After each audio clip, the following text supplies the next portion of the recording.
En la unidad 1 vamos a abordar el tema de la teoría y los conceptos básicos sobre lo que vienen a ser los conflictos sociales. Habrá que decir que los seres humanos a diario recibimos información o se nos reporta la existencia o transformación de un conflicto. Ocurren los conflictos muy cercanos a nuestra vida diaria, pero también lejanos de nuestra realidad.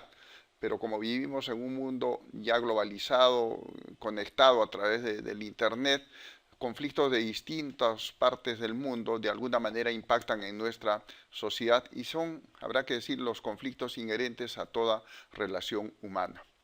Algunos conceptos básicos de conflictos los podemos extraer de algunos autores. Bruno Ruptinger nos señala los conflictos sociales son situaciones de tensión en donde dos o más actores, dependiendo uno del otro, tratan enérgicamente de realizar planes de acción de aparente o efectiva incompatibilidad conscientes de su antagonismo. Kenneth Thomas nos dice que el conflicto entre dos o más unidades sociales puede ser considerado como un proceso en el cual influyen la percepción, las emociones, comportamiento, las contradicciones de las partes, que empieza cuando una de ellas percibe que otra ha frustrado o está frustrando una de sus acciones. Kevin Abrush nos dice que el conflicto ocurre cuando dos o más partes relacionadas, que pueden ser individuos, grupos, comunidades o estados-nación, se encuentran divididas por causas de intereses u objetivos percibidos como incompatibles o como resultado de la competencia por el control de los resultados escasos. Y entonces nos preguntamos, ¿qué son los conflictos? Primero son una forma de conducta competitiva entre personas o grupos. Suceden cuando hay competencia entre dos o más grupos. Tienen lugar cuando los recursos son limitados y la demanda alta. Ocurre si existe divergencia percibida de intereses o una creencia de que las aspiraciones actuales de las partes no pueden ser alcanzadas simultáneamente. El diccionario de la lengua española define el conflicto como combate, lucha, pelea, enfrentamiento armado, apuro, situación desgraciada y de difícil salida. Generalmente habrá que decir que el conflicto lo asociamos a violencia o enfrentamiento armado. Sin embargo, la violencia es una forma negativa frecuentemente utilizada para resolver los conflictos. ¿Qué es el conflicto social? En este curso vamos a abordar temas de negociación y de mecanismos alternativos de resolución de conflictos. Y entonces es bueno entender qué es el conflicto social. Es la interacción entre actores, en donde al menos uno experimenta incompatibilidades en el percibir y o sentir y o desear con el otro actor de forma tal que en la realización un actor sufre algún perjuicio a través del otro actor. En la solución habrá que tomar en cuenta la diversidad de los intereses existentes. Un conflicto tiene elementos, básicamente tres elementos. Una situación conflictiva, actitudes conflictivas y comportamientos conflictivos. Este triángulo es el que desarrolla Johann Galtung, ¿no?, quien nos dice que un conflicto sin comportamiento conflictual es un conflicto latente o estructural. Sin embargo, el conflicto, hay que decir, es un proceso dinámico en el que concurren actitudes, comportamiento y contradicción, cambian constantemente por la influencia del uno sobre el otro. En los conflictos muchas veces tenemos que diferenciar el conflicto e incompatibilidad. Pueden haber incompatibilidades solo en el pensar, en el sentir, en el desear o incompatibilidad en el actuar. Pero el conflicto social en principio involucra la interacción, la comunicación o acción de personas o de grupos sociales, como hemos visto, interacción entre actores y sus acciones son simultáneamente opuestas o antagonismos que surgen entre los intereses. Ese antagonismo supone una oposición u opiniones y rivalidad. Los objetivos incompatibles, una escasez de recursos. Sin embargo, esta puede ser insuficiente que uno de los actores experimente la incompatibilidad con la otra parte. Dentro de las características del conflicto social tenemos la incompatibilidad, que puede darse en el pensar, en el percibir o en el deseo. Sin la realización de una acción de obstaculización, bloqueo, resistencia, defensa o ataque de parte de un actor, no se puede hablar comprensiblemente de un conflicto social. Pero esto nos lleva a definir cuáles son las características del conflicto social. De inicio habrá que decir que el conflicto es inevitable, es un fenómeno social, requiere pluralidad de actores. Las causas que las generan son múltiples. Sin embargo, es necesario también para la humanidad, pero el efecto contraproducente viene a ser la violencia. Ahora bien, pero ¿cuáles son las causas que pueden generar los conflictos? Pueden ser las presiones conflictivas, se perciben las cosas en forma diferente, se sienten las cosas de forma diferente, se desean las cosas en forma diferente, se tienen comportamientos y comunicación diferentes.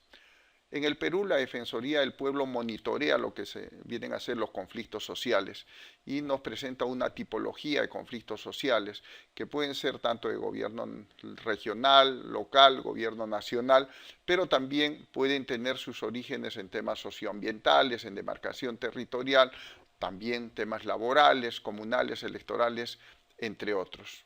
Hay una estadística que nos presenta la Defensoría del Pueblo, dentro del cual podemos advertir que los temas socioambientales que están relacionados a la explotación de recursos naturales son el mayor número de conflictos que se presentan en el país. La data a junio de este año evidencia que son 143 conflictos de 211 en total que tienen una naturaleza socioambiental. ¿Y a qué nivel o a qué instancia de gobierno le corresponde atender esos conflictos o solucionar las demandas de estos conflictos? Vemos que el gobierno nacional tiene en primer orden la competencia para atender estos conflictos, 144, que es un 67% de los conflictos reportados por la Defensoría del Pueblo. La Defensoría también participa en el monitoreo en cuanto al estado mismo de los procesos, de los conflictos, y habrá que decir que los conflictos en proceso de diálogo reflejan a junio del año un 76% frente a otros conflictos que pueden haber ido desescalando en el tiempo. La Defensoría del Pueblo también nos dice que las causas de los conflictos pueden estar relacionados a la oposición a concesión para la explotación de recursos naturales en términos generales, incumplimiento de empresas concesionarias en la ejecución de obras, cese de actividades a taladores, mineros ilegales, vertimiento o deposición inadecuada de residuos sólidos y revisión de los estudios de impacto ambiental. Y después tenemos un listado que va prolongándose. Otros organismos también hacen una clasificación de conflictos. Y tenemos que, por ejemplo, en lo que viene a ser conflictos internacionales, se puede hablar de conflictos menores, aquellos que pueden producir entre 25 y 1000 muertos durante la duración del conflicto, y guerras que son aquellas que generan más de 1000 muertes en el primer año. Sin embargo, como sabemos, en el mundo han existido guerras mundiales que han significado millones de muertos, como ocurrió en la Primera o la Segunda Guerra Mundial. Ahora bien, el conflicto es un proceso que pasa por distintas etapas. Una primera etapa es el inicio, en la cual el conflicto se inicia y manifiesta a través de demandas que alguna de las partes expresa. Frente a esa demanda surgen respuestas, que pueden ser, en algunos casos, acciones ante el conflicto. Cedemos, competimos, transigimos o resolvemos, dialogando o conversando. Pero luego de esta respuesta pueden haber consecuencias. El conflicto puede resolverse, con lo cual desescala, o en su defecto escala o se estanca. Y finalmente tenemos el periodo de latencia, en el cual el conflicto no ha sido resuelto y se encuentra en una etapa de no manifestación. Y entonces ahí podemos ver gráficamente cómo es que frente a un agravio o frente a un reclamo podemos optar por demandar la solución del mismo o finalmente no tomamos ninguna acción. Pero si tomamos una acción, habrá que ver si esa es atendida, solucionada, termina el conflicto. Si no, surgen rechazos que podrían ser total o parcial, y esto nos va a llevar a un nivel de escalamiento del conflicto. Y esto nos lleva también a señalar que el conflicto tiene diversos niveles.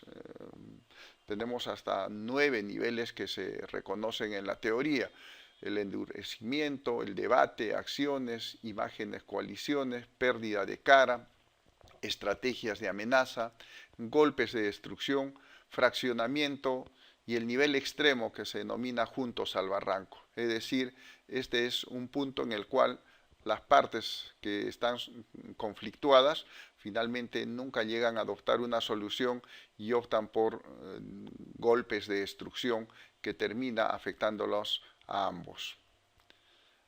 Dentro de las estrategias tácticas y conflictos podemos entender que podemos optar por diversas alternativas. La inacción, podemos acceder a las peticiones que se nos formulan, podemos transigir o resolver el conflicto. Aquí mostramos gráficamente también lo que pueden ser las causas o fuentes del conflicto, que como podemos apreciar tienen un poco la misma categorización de las que nos ha señalado la Defensoría del Pueblo, ¿no? Ahora bien, ¿qué abarca el conflicto? Uno, relaciones entre las partes en disputas, percepciones y falsas percepciones, valores compartidos y los que no lo son, metas y motivaciones, pero también pueden desarrollarse en el medio político, social, económico e institucional. Finalmente, en esta parte hay que considerar que el conflicto también cumple funciones positivas, contribuye a definir la estructura de un grupo o las actitudes de un individuo, es el motor del cambio, permite eliminar disposiciones hostiles y la aparición de una expresión conductual, promueve, establece y conserva la línea de diferenciación entre unas personas y otras. En ocasiones promueve la cohesión e integración, es estabilizadora en cuanto puede ser un elemento integrador, está relacionada al establecimiento de contacto entre los afectados, establece y mantiene el equilibrio de poder, supone también la creación de asociaciones y coaliciones y enseña a los actores a manejarlas en forma constructiva. La percepción es un tema importante tanto en la forma como se abordan y cómo se solucionan los conflictos y depende también de los estados de ánimo que pueden tener las personas. Las dimensiones de los conflictos pueden también comprender conflictos interestado, conflictos intraestado, es decir, dentro de un estado, conflictos de menor intensidad, conflictos intermedios y guerras. Finalmente, en esta parte del módulo, debemos hacer referencia a lo que viene a ser la metodología de análisis de los conflictos. Hay distintas metodologías, una de ellas está reflejada en lo que se llama la metodología de los 3 pilares. La evaluación de los conflictos debe de llevarnos a hacer un análisis de lo que se llaman, en principio, identificar cuáles son los actores que intervienen en un conflicto, cuáles son las causas que las generan y fundamentalmente identificar cuáles son las alternativas de solución. Dentro de estos, un tema fundamental en análisis de conflictos viene a ser la identificación de lo que se llaman los stakeholders, es decir, en el conflicto existen personas, sociedades, existen grupos humanos y entonces es importante definir cuáles son los actores y cuál es la percepción del problema y los actores. En segundo término, cuál es el problema mismo, identificar claramente los temas de discusión, las posiciones e intereses, pero también las opciones y alternativas que nos plantea.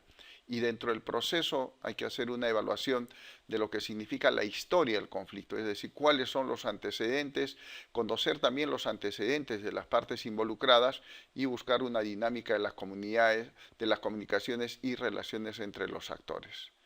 Un conflicto activo supone identificar o actuar sobre la fase temprana antes que sobre la fase de crisis, pero si ya la fase de crisis se presenta habrá que buscar mecanismos de diálogo para solucionar los conflictos. Dentro de ellos podemos recurrir a la negociación.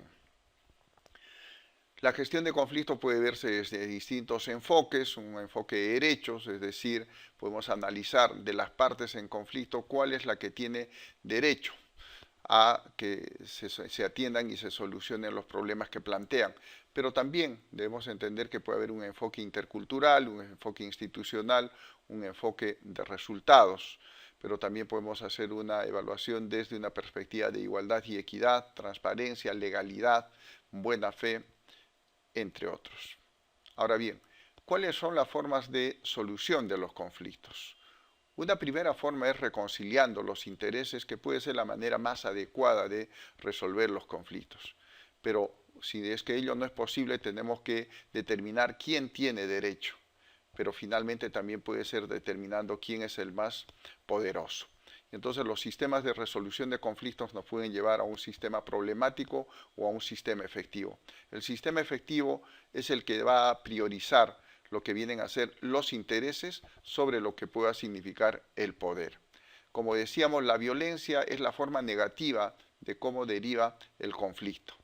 Existen diversas formas de violencia, la violencia directa que está relacionada a la matanza de niños, violencia estructural, los niños mueren por la pobreza, por la falta de ingesta de alimentos, y existe lo que se llama también la violencia cultural, que muchas veces son justificaciones que ciegan la vida.